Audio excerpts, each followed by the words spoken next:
And so it's the turn of All Saints in the centre of Kingston to offer a thought on this Christmas and soon to be Epiphany season. Haunted by the past, invaded by the future, the present sits uneasily among us. Like so often in our Christian stories, Christmas and Epiphany are ones where the past, the present, and the future dance uncomfortably, knocking into one another like bumper cars at a fun fair. For so it's been written by the prophet, "And you, Bethlehem, in the land of Judah, are by no means least among the rulers of Judah, for from you shall come a ruler who is to shepherd my people Israel." The past explains the present, which then points to the future. And having been warned in a dream not to return to Herod, they left for their own country by another road. Haunted by the past, invaded by the future, the present sits uneasily among us. Perhaps one of the mistakes that our age is making is to assert that faith is about what you believe, rather than instead about how you believe it.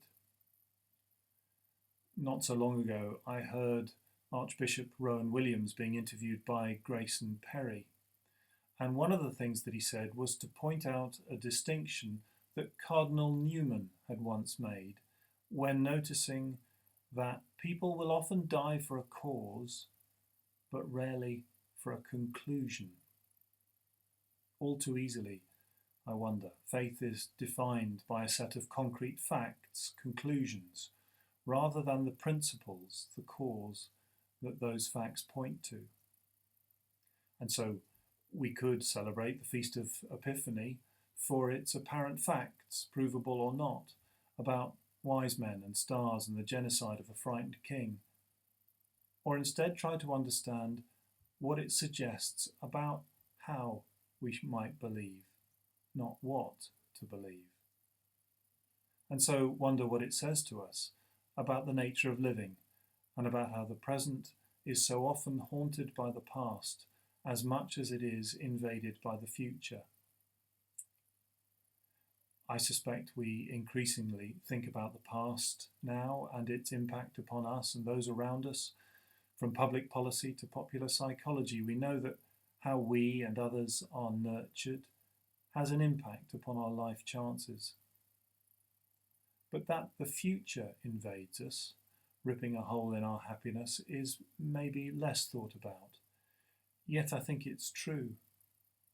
How often do we expend thought, emotion, and energy living in fear of a future that may well not come to pass, imagining the worst, either to prepare ourselves for it or perhaps because history has told us that it might just happen, even if the present is saying to us that it isn't happening yet. Jesus seemed to have been acutely aware of this.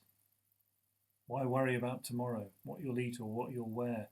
Sufficient unto the day are the evils thereof. It's not time to worry yet, he seems to say, not least because it might never happen. Perhaps what the Feast of the Epiphany in a few days might suggest to us is the value in trying to live in the present moment, and that what this season of Christmas that we are in the midst of teaches us is the value of now. When the kings followed shepherds to the stable, they could do nothing but kneel and adore. What else are you supposed to do with a baby? It's the gift of knowing that nothing more can or should be done, that in this present moment, everything we need is right in front of us. How often do we take the time to relish in that?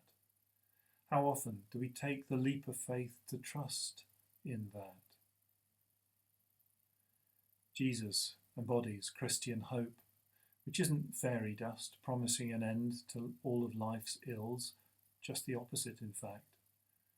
That he would soon flee for his life as a baby is a reminder to us that danger and cruelty, hatred and selfishness, injustice and anger are part and parcel of the Christian story. There is no easy way, only one that leads to a cross. But the Christian hope, proclaimed at Christmas, promises that the energies of creation have come to dwell among us, that they have become enfleshed in us.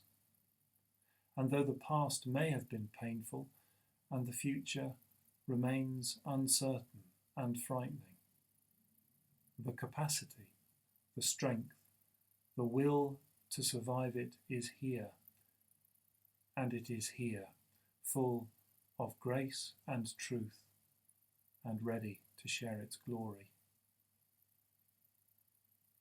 Happy Christmas.